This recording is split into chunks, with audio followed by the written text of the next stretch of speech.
Hello, આપણે Karl પિયર્સનની ગુણન પ્રઘાતની રીતનો અભ્યાસ કરી રહ્યા છે, જેમાં આપણે એક્સ અને વાય એટલે કે અવલોકનોની કિંમત 15 કરતાં નાની હોય ત્યારે જે રીતનો ઉપયોગ કરવાનો તે રીત આપણે કાલે શીખી ગયા.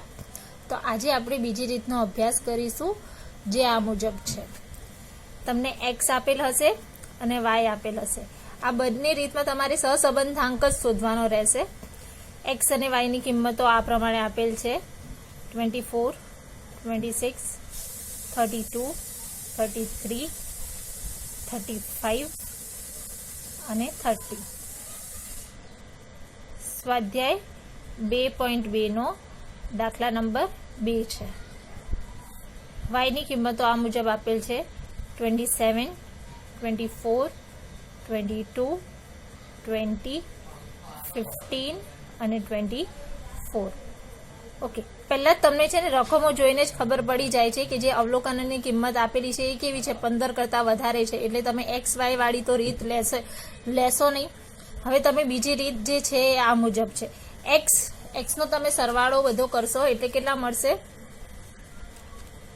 24, 26, 32, 33, 35 અને 30.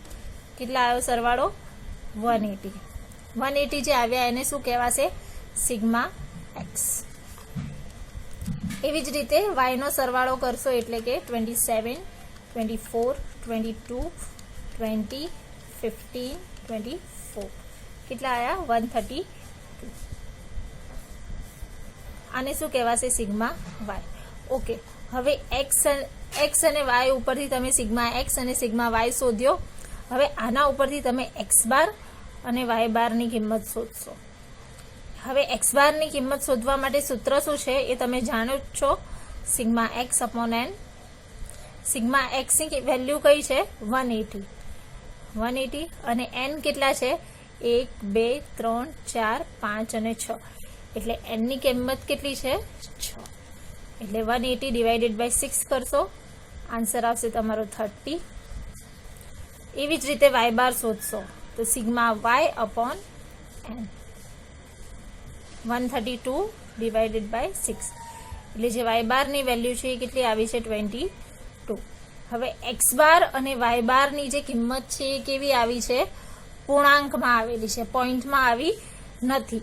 એટલે જો એક્સ બાર અને વાય બારની કિંમત પૂર્ણાંકમાં આવે તો આ મુજબ દાખલો થશે: એક્સ માઇનસ એક્સ બાર લખશો, y minus y bar, x minus x bar into y minus y bar, x minus x બારનો સ્ક્વેર અને વાય માઇનસ વાય બારનો સ્ક્વેર. ઓકે, હવે જો બીજી વસ્તુ કે આ જે એક્સ માઇનસ એક્સ બાર છે એને શું કહેવાશે? મધ્યકમાંથી લીધેલ વિચલન.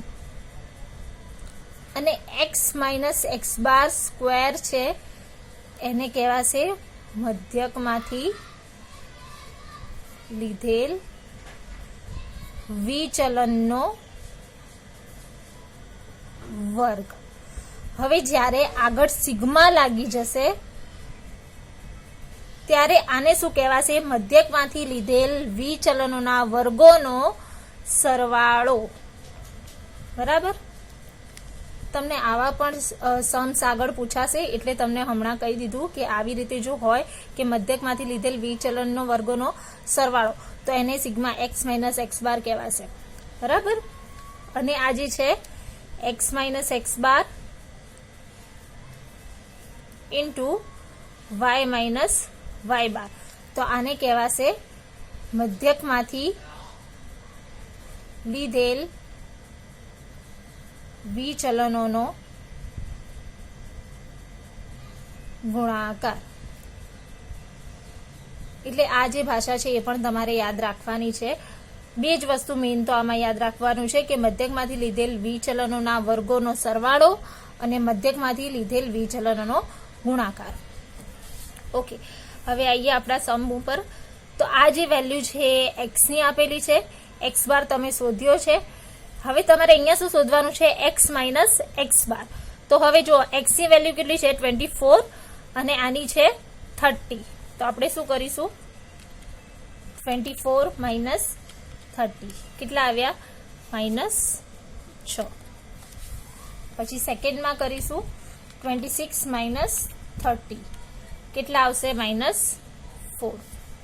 32 માઇનસ 30 કેટલા વેલ્યુ આવી 2. 33 માઇનસ 30 કેટલા આવશે 3. 35 માઇનસ 30 કેટલા આવશે 5. 30 માઇનસ 30 કેટલા આવશે 0.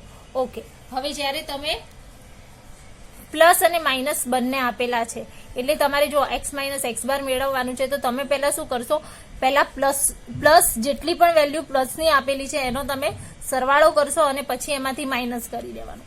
એટલે કે જો પ્લસમાં શું આપેલું છે 2, 3 અને 5 કેટલા થયા 10. હવે એમાંથી આપણે 6 માઇનસ કરીશું અને -4 કરીશું 0. હવે સેકન્ડ થિંગ કે x માઇનસ x બાર આવે એ હંમેશા 0 આવે, y માઇનસ y બારની વેલ્યુ આવે હંમેશા 0 આવે.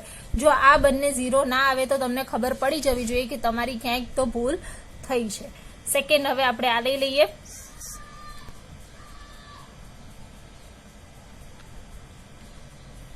-27 માઇનસ 22 કેટલા આવશે 5. 24 માઇનસ 22 2.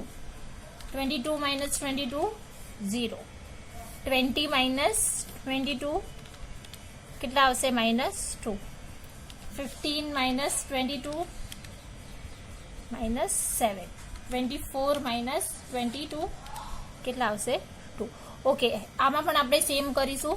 પહેલા પ્લસ કરીશું એટલે કે 5 પ્લસ 2 પ્લસ 2 કેટલા આવ્યા 9 અને એમાંથી માઇનસ કરીશું -7 અને -2 0. હવે જોઈ લો કે અહીંયા x માઇનસ x બાર પણ 0 આવી ગયો છે અને y માઇનસ y બારની વેલ્યુ પણ 0 આવી ગઈ છે. એટલે તમને ખબર પડી જવી જોઈએ કે તમે જે આન્સર લાવ્યો છે આ બંનેનો એ સાચો છે. હમણાં સુધી આપણે જે દાખલો કર્યો છે એની એ રીત સાચી છે, બરાબર. હવે આપણે આગળ જોઈશું. 6 પંચા કેટલા થશે 30. પણ હવે અહીંયા જો અહીંયા એકમાં જ માઇનસની નિશાની છે, અહીંયા પ્લસની નિશાની છે એટલે માઇનસ પ્લસ માઇનસ થશે. 4 દુ 8. અહીંયા એક જ માઇનસ છે, અહીંયા નથી એટલે અહીંયા પણ માઇનસ થશે. હવે કોઈ પણ રકમનો ગુણાકાર જો 0 જોડે થાય તો એ રકમ 0 થઈ જશે. 3 દુ 6. 7 પંચા 35. હવે અહીંયા પણ 0 અને 2 આપેલા છે એટલે શું થઈ જશે 0. હવે જો બધી જ રકમ કેવી છે માઇનસમાં આપેલી છે એટલે આપણે શું કરીશું, પહેલા બધાનો સરવાળો કરી દઈએ. 30 + 8 + 6 30 + 8 + 6 + 35 કેટલા આવ્યા 79. પણ કેવા આવ્યા છે માઇનસ. ઓકે, આ શું છે મધ્યકમાંથી લીધેલા વિચલનોનો ગુણાકાર. x માઇનસ x બાર ઇન્ટુ y માઇનસ y બારને શું કહેવાશે, મધ્યકમાંથી લીધેલ વિચલનોનો ગુણાકાર. ઓકે, હવે x માઇનસ x બારનો સ્ક્વેર એટલે કોનો સ્ક્વેર કરવાનો છે તમારે, આ વેલ્યુનો. 6 નો વર્ગ કેટલો થશે 36. પણ જો અહીંયા -6 છે એટલે વર્ગ કરીશું તો +36 થઈ જશે. 4 નો વર્ગ કેટલો થશે 16. 2 નો વર્ગ કેટલો થશે 4. 3 નો 9. 5 નો વર્ગ કેટલો થશે 25 અને 0 નો તો 0 જ રહેશે. ઓકે, 5 નો 25. 2 નો વર્ગ કેટલો થશે 4. 0 નો 0. 2 નો સ્ક્વેર કેટલો થશે 4. 7 નો 49 અને 2 નો 4. હવે આનો સરવાળો કરીશું એટલે કેટલા મળશે, સિગ્મા x માઇનસ x બારનો સ્ક્વેર કેટલો મળશે અહીંયા 90.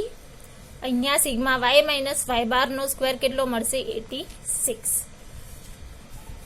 Okay, sigma y minus y બારનો સ્ક્વેર.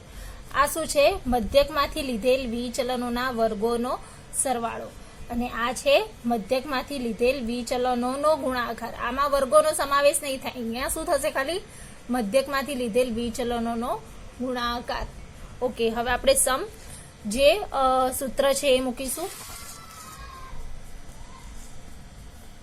સૂત્ર આ મુજબ છે, સહસંબંધાંક જ આપણે શોધવાનો છે, એટલે કે આર બરાબર sigma x minus x bar into y minus y bar upon under root sigma x minus x બારનો square into sigma y minus y બારનો સ્ક્વેર.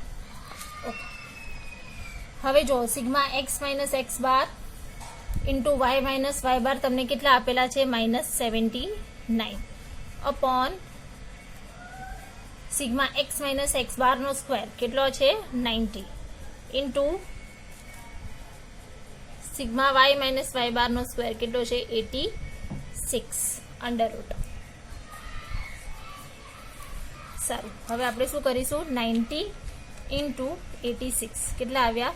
7740 અંડર રૂટમાં છે. હવે એનું આપણે વર્ગમૂળ કાઢી લઈશું, એટલે કેટલા મળશે? 87.977 છે. તો આપણે શું કરીશું? 98 લખી શકીએ, -79 અપોન 87.98 અને આનો આપણે ભાગાકાર કરીશું તો શું આન્સર આવશે? 79 ડિવાઇડેડ બાય 87.98. શું આન્સર આવ્યો? 0.89.7 છે, એટલે શું થઈ જશે? 0.90 -0.90 ઉપર માઇનસની નિશાની છે, એટલે આપણે આન્સરમાં માઇનસની સાઇન કરીશું. આને આપણે શું શોધ્યું કહેવાશે? એક્સ અને વાય વચ્ચેનો સહસંબંધાંક. Thank you.